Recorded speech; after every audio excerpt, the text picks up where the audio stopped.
Hello, this is Greg Mannion, the Infinite Breath Stories. Today, this is people's stories. We're interviewing everyone on the planet, and this is an old friend of mine, even though it's only been a year or so, from Phuket. I'm actually here right now where Alison would like to be, but she's in England. One day she'll be back. One day she'll be back, I'm sure. And yeah, so this one is about Alison's story, because I know you have a story. It's an amazing one, in my opinion. So we'll go into that in a moment. But would you like to give like a roughly 1 minute introduction of who you are, what your name is, what you're doing at the moment, and how life is? Yeah, I'm Alison. I'm 67 years young, I like to say. I don't like to say old. I live in London, where I've lived. I only came to London for 2 years, and I've been here for nearly 50. So something made me stay. I work at a very busy fertility clinic. And even through the pandemic, apart from a few weeks, we've been busy. We were forced to close for a few weeks, but now from May, we've been up and running. We're fast, bringing lots of joy and happiness, hopefully, to people having their babies. And yeah, I live in central London. I'm really lucky. I live between quite a bit of green space and a canal, so plenty of places I can get out and exercise. And I have 2 lovely cats, which everybody knows about, who are, yes, I think, hibernating at the moment. Because when we're doing the sessions, the breath work or the coaching and stuff, yeah, they're always on your shoulder, coming around. Yeah, Cookie's always on my shoulder. She must tune in with your voice. Nice. She'll probably come running in now. Good taste. She's got good taste. Okay. So what we're going to do here, I'm going to do this thing which I really like, because it breaks the ice, and it's let's say a minute to a minute and a half. We'll try 10 questions, but the quick fire questions. It's nothing too deep, you know. It's just like a kind of first thing that comes to mind. You say, boom. Okay. If it takes a few seconds to think, okay, but we're going to try and go through them quite quick. I do this every time. I think it really helps people to get to know you a bit and break the ice, okay? So I'm going to go for it, see if we can do it in a minute and a half, more or less. 10 questions. Are you ready? I am. Ding, ding. Okay. What is your idea of perfect happiness? Being with my friends and just having a good fun time. Beautiful. What place would you most like to visit? Oh, I want to go back to India. Oh, nice. Didn't know you'd been. Cool. Yeah, okay, we'll keep it 4 going. times. Oh, nice one. What is your favorite color and why? I like sort of blue turquoisey color, because the turquoise is vibrant, but the blue is when you get a little bit darker. Very, very nice. Okay. One thing you like about yourself? I'm loyal. Beautiful. Okay, thank you. Nice. I like it. Do you believe in God? Yes. A God. A God. Okay, we'll do that. What talent would you most like to have? I'd like to play an instrument. Okay. Any particular type? Probably string of some sort. Not a guitar, but something maybe like a violin. A violin or ukulele, man. Ukulele's cool. I got one. It's easy. It's easy. Okay. If you could be called by any other name, what would you like to be called? Rose. Rose. By any other name would still smell as sweet. Don't know where that came from. Mr. Shakespeare and his sonnets. Okay, what's your favorite song this week? Or something that's going around your mind? Everyone has one. I don't even know the name of it, but it's whatever Gia played for her. Her video, that sort of Indian sort of music. It was really like beaty. Yeah, like Bombay sort of music, you know. Yeah, I like that. Yeah, I've been dancing around to it. Nice one. All right. Favorite swear word? You can do it. Fuck seems to be winning at the moment with most people. Okay. And the final question, what is your motto on life? Motto. Just keep going for it. Nice one. You kind of don't give in. Yeah. I've been thinking about that today.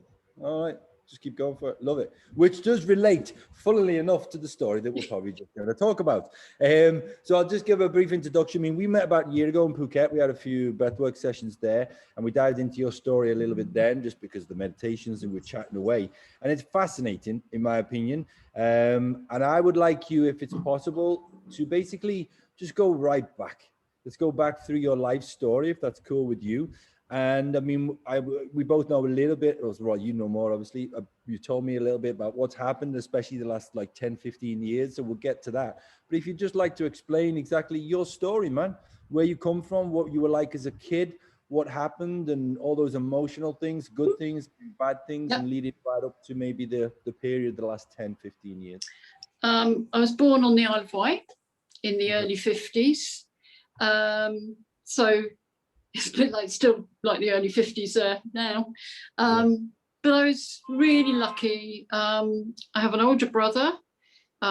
He's 8 years older than me. There's my mum and dad. We lived a great life. My grandparents had a shop on the beach selling buckets and spades and those saucy postcards. Yeah, we had all of those shops. My grandparents. So we used to go down with them every day at 6 o'clock in the morning and stay till 6 o'clock in the evening and run wild. And all you did was say, Nanny, can I have the key to the toilet? Or Nanny, I'm hungry. And they didn't see you. You could run wild. And we used to play with local kids and the visitors' kids. And it was just lovely, really lovely. And at weekends, we'd go to cricket because my dad played, my brother played, and my mum did the tea. I hated it. I detested the game, and now I'm passionate about it, although I can't watch it today because it's such a shit state we're in, England. But that's another story. And yeah, then at 9, it all changed. My dad died suddenly. He had a heart condition, which wouldn't matter now, you know, you'd get it fixed easily. But in the 60s, that didn't happen. And I remember coming home from school and seeing my dad on a stretcher going to the hospital. And I said, oh, okay, Daddy, I'll see you tomorrow. Bye-bye. And I never saw him again. Yeah, it was really, really hard.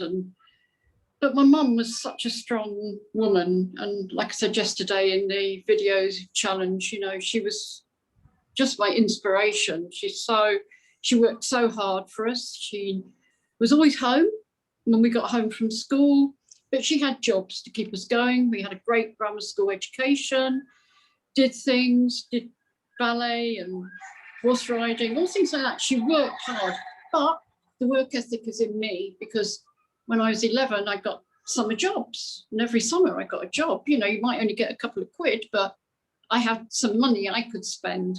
And yeah, she worked. She was my best friend. She just really worked hard for us. And when I was about 16, my brother was married and he got into quite serious trouble money-wise, which yeah, resulted in a prison sentence for him. So I am so careful with money. It's like, you know, I pay my bills immediately and all things like that. I hate anything to do with owing money. And my mum and I became really close during that time. Then I went to London. I was going to be a nurse, but because I broke my arm badly as a child, they said, probably not, won't be able to live. So I became a radiographer, probably 10 times more lifting. And I had a great 2 years training. Yeah, a great 2 years. And I probably went on and had a great 10 years after that. I was a bit of a rebel, but I was the fat, reliable friend. You know, well, Saturday night, should we all go somewhere? Let's do this. And then, yeah, I'll go. And then everyone will say, oh, actually, we're not going now. We're going somewhere else, but we're going with some other people. So I was left alone. Or I'd cover for people because they were going out with people they shouldn't have been going out with and all stuff like that. And so I was always, yeah, the fat, reliable friend. And I think I lived like that for years and years. And anyone on a diet, I think, oh, you're so boring. And it would make me eat more. And it made me eat more and eat more until the aha moment came. What was the aha moment? The aha moment was my goddaughter, who I love to bits, invited me to her wedding. It's nearly 11 years ago. And it was a very quiet wedding, no fuss, no drama, 15 of us, no photographer. We took our own photos.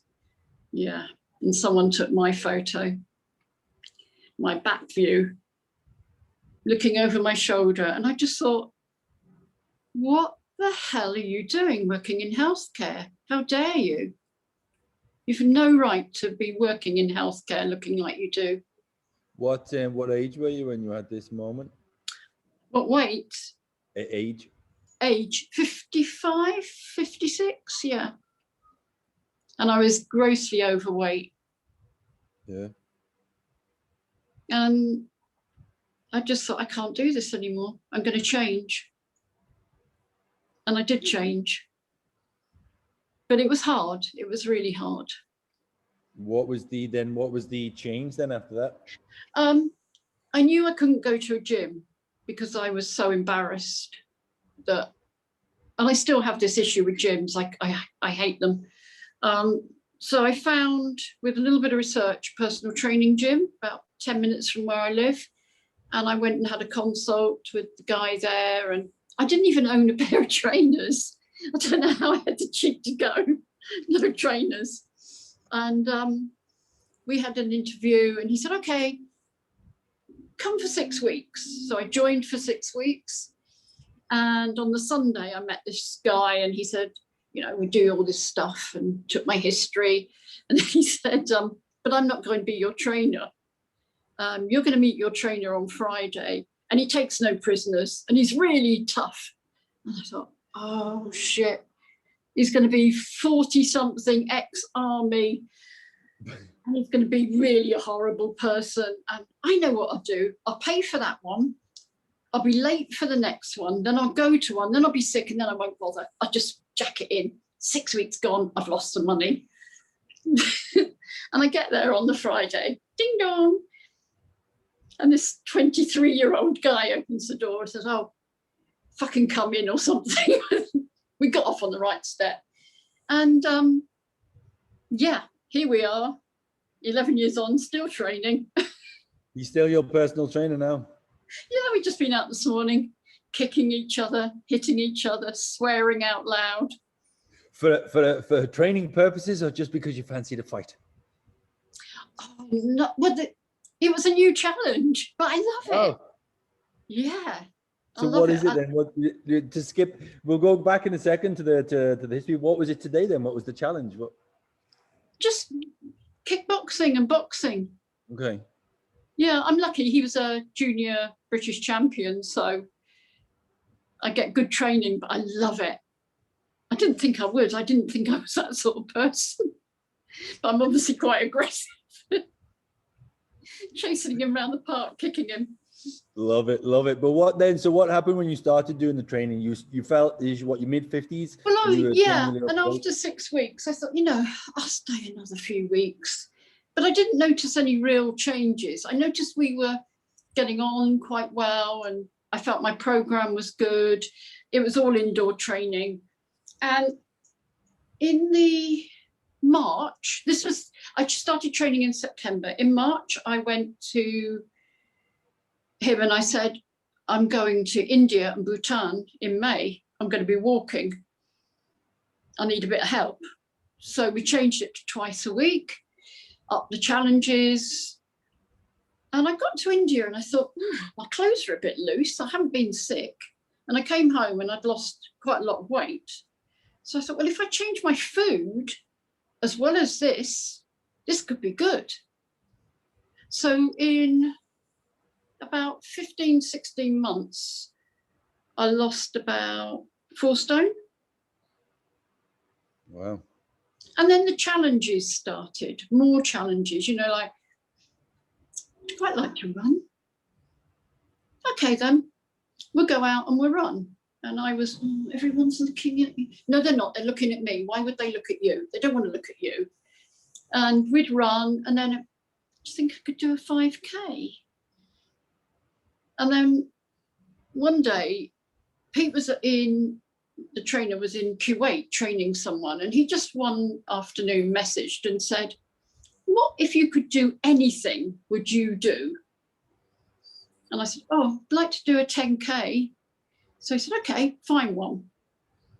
So I found one, and along with my yoga teacher, they set up a plan between them, and I trained, I think, nearly every day, and I ran that 10K without stopping.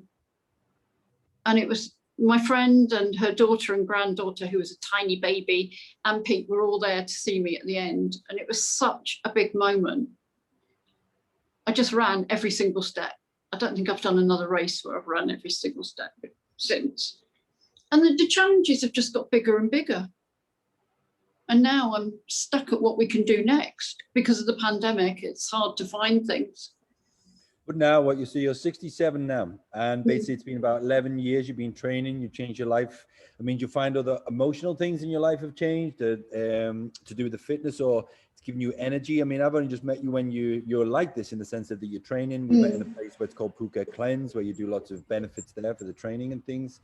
What effect has it had on your life mentally, emotionally, and everything else? I think mentally it's made me realize that I can do anything. Yeah. You know, and I'm quite stubborn. No, I'm very stubborn. I really want to run, and because I fell over in the snow and hurt my back, and because I've had back surgery, I can't quite run yet. But didn't stop me downloading Couch to 5K this morning, so that I can try and get out there on Sunday. Yeah, I just emotionally, I'm always an emotional wreck. I mean, you know that. How many breathwork classes? You're not. You always say you are, but you're not.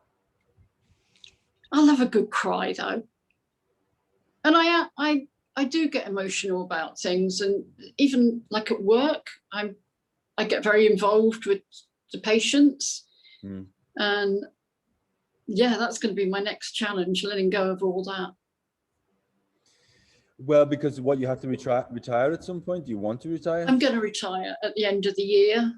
I will have done 30 years for the same company, for the same hospital. It's been 2 different companies. And I think it's time to let other people take over. Right.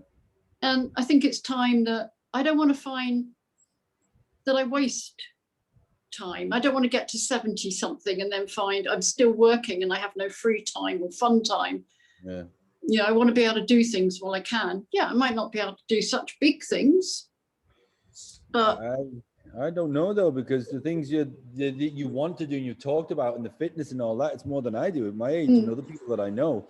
But it reminds me though, because you missed out quite a big section there from beginning of the training until now. Tell us some of the things that have happened in between, which I know about, but come on, tell us the age of people, what happened and why. I've been support crew on 3 ultra marathons.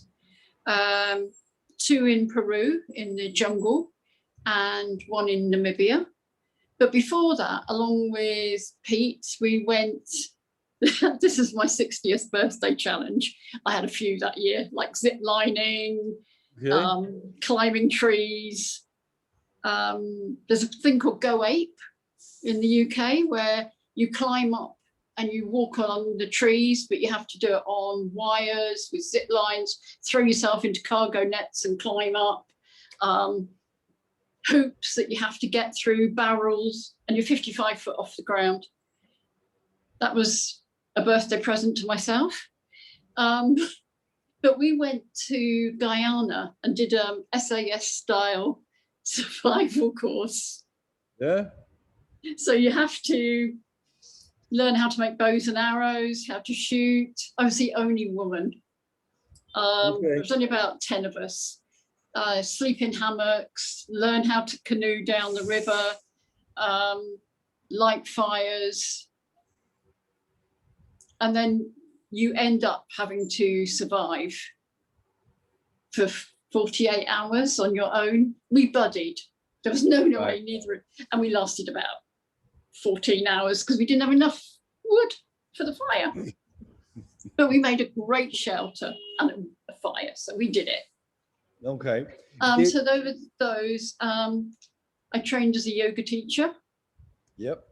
So I've done my 200 hours yoga teacher training. I did my fertility yoga certificate, and I've just completed before Christmas an 18-hour online yoga for mental health course. Oh, and I suppose, yeah, I climbed Kilimanjaro. I suppose, yeah, I climbed Kilimanjaro. Yeah, my little moment of madness when I was When so was it? angry. I did Was that. it? Why did you do it? And what was it I like? did it because I couldn't do something else I really wanted to do. I wanted to be support crew on an ultra marathon in Kenya, but they didn't take any support crew. So I thought, well, I've got to do something else then. So I thought, I know what I'll do. I'll climb Kilimanjaro. So I just phoned up Exodus and said, can I book it, please? And I trained for that, but there's nothing that can train you for Kili. So what was it like then exactly? How long did it take? And was it genuinely like to do with the fitness level? I did the 8-day. So you fly in and have a night at a hotel, and then you go to, and you have all your instructions, and then you get to the first gate. You have quite a lot of crew with you and a leader. Okay. I think there was about 10 of us on that as well. And you just, the minute you start climbing. But they take all your stuff for you. You just have your day pack. Okay. I soon got rid of my day pack to one of the porters, one of the guides. Oh, it was hard. And then you camp each night and your food's made for you. And then you go through so many different terrains, but the last night is so hard. There is one bit before called the Barranco Wall, which is scrambling up a wall. So I had someone pulling me and someone pushing me.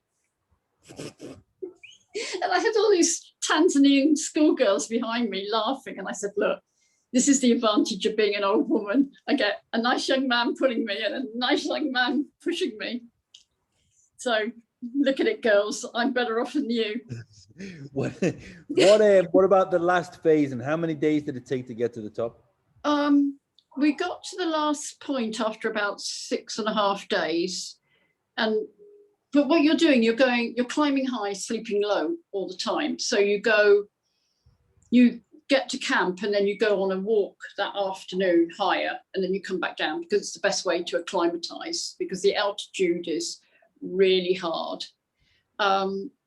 But when we left on the last night, you go to bed about 6, they wake you at 11 and you have some tea and porridge, and then you start. And all you can see is this sort of headlights, head torches, just going up the mountain. And it was so tough. There were boulders of ice to climb over. It was snowing, freezing cold, but of course, so cold that you get hot when you're walking. So in the end, I lagged behind. So I had my own little guide. And he just literally pulled me over these boulders and said, look, when we get to Stella Point, which is the second highest point, I will say to you whether I think you can do it or not. I said, no, you're not. You're not telling me whether I can do it or not, because I'm going to do it. I said, I've got 800, 900 pound riding on this for charity. Why were you doing it? I was doing it for MS Trust, multiple sclerosis, because my brother has MS. And I said, I've got a banner with everyone's name on and all my good luck messages. I've got to get that to the top. I've got my brother's photograph on it. He's holding me as a child. I'm now holding him. I'm going to the top. So he gave me a cup of tea and we had a little chat and off we went. And I got to the top. What was the feeling like when you got to the top? It's quite strange because it's not that iconic moment that you think where it's going to be empty and there's only going to be you under that sign. There's everyone pushing to get their picture at the sign. And my guide, he was shorter than me, and you know I'm only about 5'3", and he pushed everyone out the way and pushed me. And I was there with my banner and my 2 toy cats that travel the world with me on the top of that mountain. And I still don't quite believe I've done it, although I've got my certificate just propped up against the wall. How old were you when you did it? 64. See, like that, I mean, we've talked about it before, but that for anyone who's watching, like, talk about inspiration. I mean, yeah, it's amazing, man. It's amazing. And determination. It's just that like I say, I'm stubborn and I will do things if I think, I don't like being held back because I keep thinking, how much time do I have to do stuff? But then I suppose we should think that all the time, you know, whatever age you are. And I just don't want to stop. Where do you think that comes from then? I think my mum was, yeah, very strong-willed, strong-minded. And like I say, I get my work ethic from her, definitely. Like, I'm never late. I make sure everything's done. Do you think as well, is there an independent streak in you where you're like this? Because I think it ties in, you know, with the kind of like, oh, I'm going to do this. Yeah, yeah. I mean, I've always been on my own. I don't think I'd ever want to share with anyone. I like my independence. And it's like when you do, you know, some of the meditations, and you tell us to think of the people we're with, who we want to, like when we stepped from 2020 into 2021, there was definitely 6 people I was going to be with. I can think of maybe 3 or 4 more now. But one was someone I only met by chance recently, but I really wanted him to be there because I just knew that they were someone who would push me in a challenge as well. Okay. And you like that as well? You like people to push you a bit? Come on, you can do it. Or yeah, depends. I like someone to, like with my training, it's good because I know that Pete can see that all I want to do is go, go, go, go, go. And like today, he could see me just, I said, oh, I have a little jog up and down. He said, no, will you stop this? Because we're going to go from 3 weeks rest to 8 weeks being in pain. Why don't you just see that you need to hold back? But I can't. I want to keep moving and doing things. How have you found that? Challenge. How have you found that though with COVID? Well, I've been lucky with COVID because I've been to work. I've got out the house. You know, I haven't had to be indoors so much. I can be out. I can walk a bit on my journey to work. And I'm with people. So it's always nice when I can come home and be on my own because I'm taking on the stress and strains of 20 women, say, every day, plus working with nearly all women. Okay. When you mentioned as well about like being pushed a bit and kind of the training, but you have determination, going back just a little bit to the group, you know, the coaching that we're doing and the calls, sometimes you say, and I can see it, you want to back off, but I also get the feeling that you want to be in it as well. Would that be true? Or is there I think I never feel good enough. I feel like with the coaching course I felt a little left behind because I'm a big character maybe on my own. Like I can talk to you one-to-one, and at work I can do it because I have my uniform. But I can't do it in a group where I feel very held back. I look at the people and I think, oh my God, they're so good. And then I'm afraid to say, well, have you thought about doing it this way, actually? Yeah, but that's the whole idea with those groups, really. And that's what everyone's doing. And you've shared in there and you've done your meditation. And it's beautiful.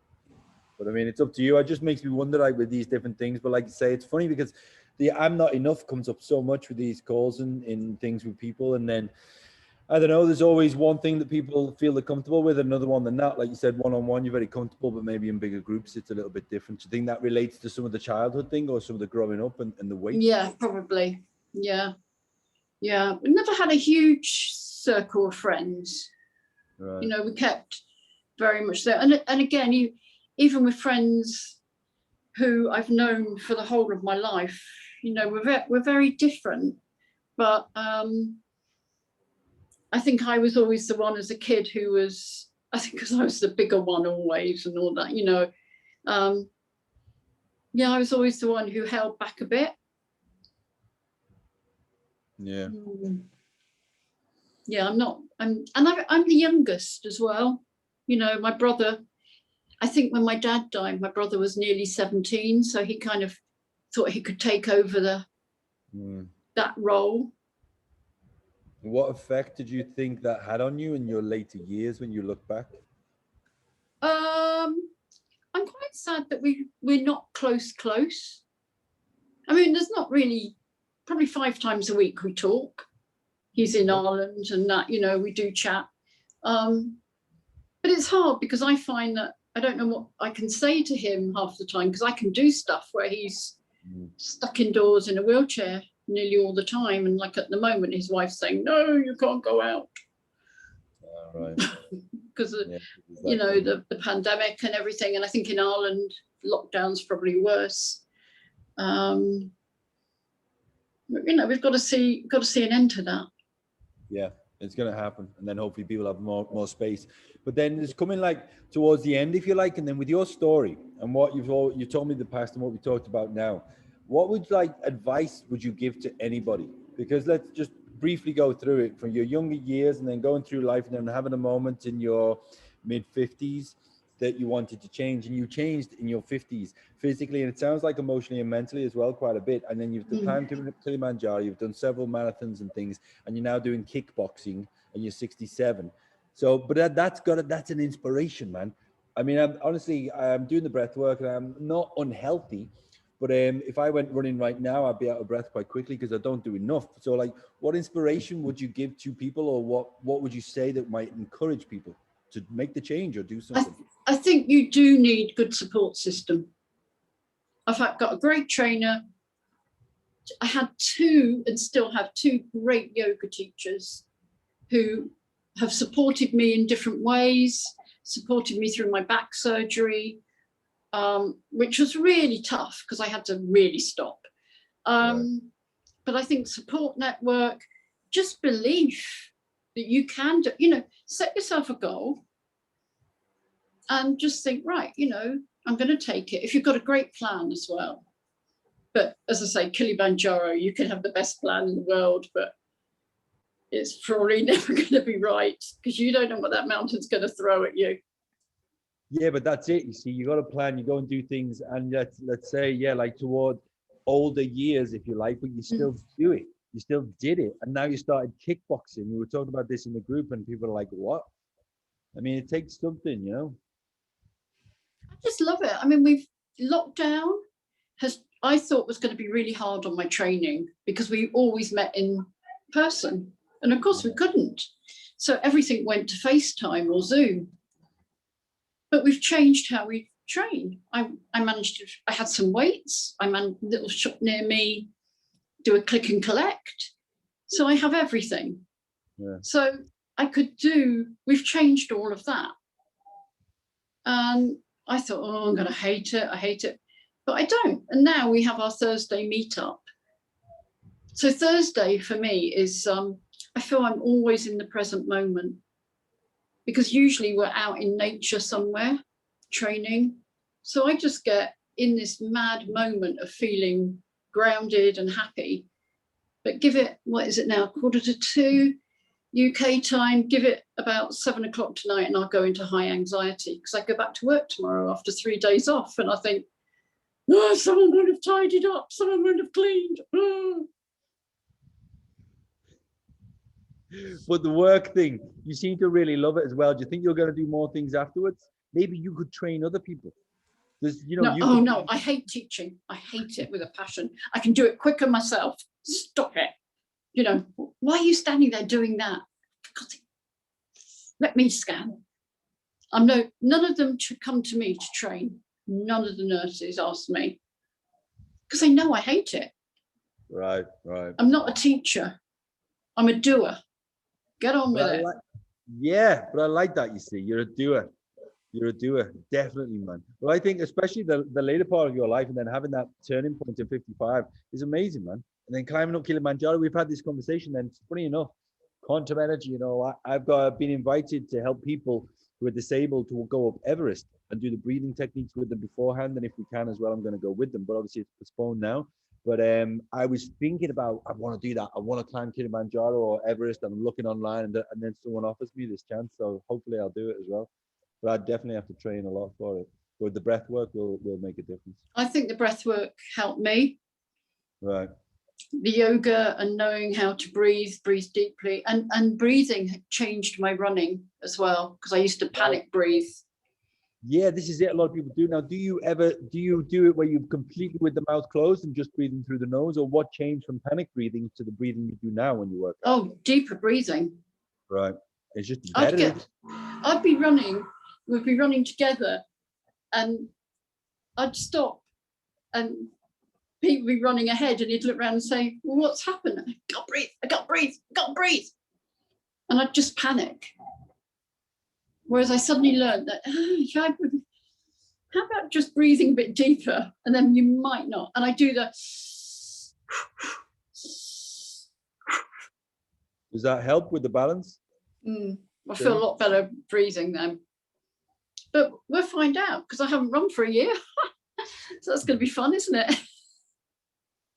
I'm sure it'll be good, but all right, with the breathing techniques help as well. It's something as well I need to practice, because I give these tips and I don't do much running really, but one is to put water in the mouth, and just, so that means you can't open the mouth, and just go through the nose. Sometimes it can take a week or two to get used to it, but the CO2 tolerance will go up, the health will go up. Oh, if I had water in my mouth, I'd spit it out, because I'd be laughing too much.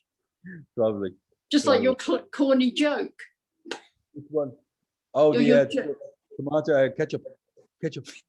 Yeah, I don't know that many jokes, man. I quite like having a laugh all the time, but I usually taking a piss. But yeah, that was from Pulp Fiction. I like that one. That's important. Great team. Well, all right. Any final words on life for anybody watching this on life? And let's be honest, you got an inspirational story, especially the last 12 years or so. Any final words on life and doing the things you want to do? I think just taking every opportunity that comes and enjoying it. Like at Phuket Cleanse, I thought I'd never get onto aerial yoga and turn myself upside down and do handstands. Can't wait to get back. Nice. And do more handstands. You will. Yeah. I just want to do anything I can that's out there. I mean, I go out with my friend and her 6.5-year-old granddaughter. That girl gets me doing crazy stuff. Cool. Hanging around with kids is good for the soul, the activity. You just reminded me of a quote from Freud, said, take all the opportunities you get in this life, because one day the opportunities stop. You're a really good example of that. I mean, I'm still like a bit of a kid myself, and I was 45 recently, and I'm like, oh, maybe that's halfway through life. And it's because some people think, oh, it's you're getting older and older, but I don't feel it. But then it's only halfway, man. Got another half to go. I have to keep traveling, otherwise I get really bored. Yeah, you just got, there's so much out there. Yeah. And so much, I think also the pandemic has taught us that, you know, there's a lot near you as well that you don't know about. Just have a look around your local areas and nice. You'll find stuff. I've found all these little backstreet walks I've been doing. Go past Amy Winehouse's house every day and on my walks and say hello. Right, Amy? And you find all these things like, did you know Mozart lived next door to Vita Sackville West? And Handel lived next door to Jimi Hendrix. You're in that area. Beautiful. I went to his place in Salzburg. Not Jimi Hendrix. He wasn't there, I don't think. But Mozart was. Yeah, Mozart lived quite near where I work, in Pimlico Road, next door to Vita Sackville West. 200. She was an author and gardener. And then you got Handel. Isn't it amazing? In the old days, you get known for being an author, which you can do now as well, but an author and a gardener. She's a famous gardener. Love it. Oh, wouldn't that be? Yeah, a garden would be nice. Yeah, I got the beautiful view, but and lots of lovely trees as well. But yeah, gardens are beautiful. And I had that when I grew up in Formby as well. It does. It makes a difference, big difference. Garden on the beach and cat sanctuary. Cat sanctuary. That's what I see you doing in the future. That's it. That's it. That is it. I have done a cattery course of how you look after them when they go to cat hotels. That sounds I thought you were going to say cat heaven then. But yeah, okay. It's 24/7. I couldn't do that 24/7. I see you as doing that in the future. All right, Alison. Okay. Thank you so much for telling your story, You're man. And I welcome. really hope people will listen to that and take inspiration. I think we could go deeper on that section as well, because it's amazing, man. You're full of life and energy, and then occasionally, as we've spoken, you have these doubts and things about the past, but not anymore, man. I don't see it. You mentioned things, but I don't see it. It's an inspiration. Although full of life, I'm just going to go and sit on the bed now for half an hour with the cats and read. I wish I had cats here right now. I don't. It's perfect. Well, enjoy it, mate. Enjoy it. Will do. Thanking you, Alison. You're very welcome. Take care. See you soon. Bye-bye. Bye-bye. Bye-bye.